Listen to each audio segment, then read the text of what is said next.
So Sungura originally came from Kenya. They call it Benga music. And the top producer there was called Kanindo, Fares Kanindo.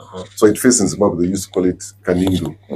Then later on, we called it Sungura after the name of Kanindo's record label.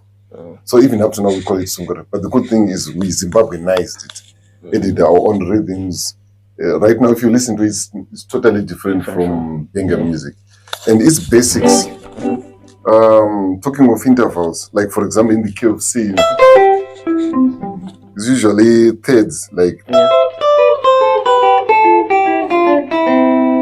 and also fourths 8 times, like.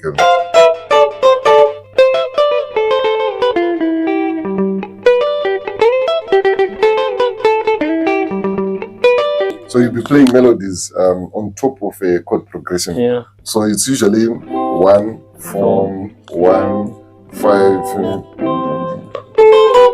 Let's play together. So we start with the 1.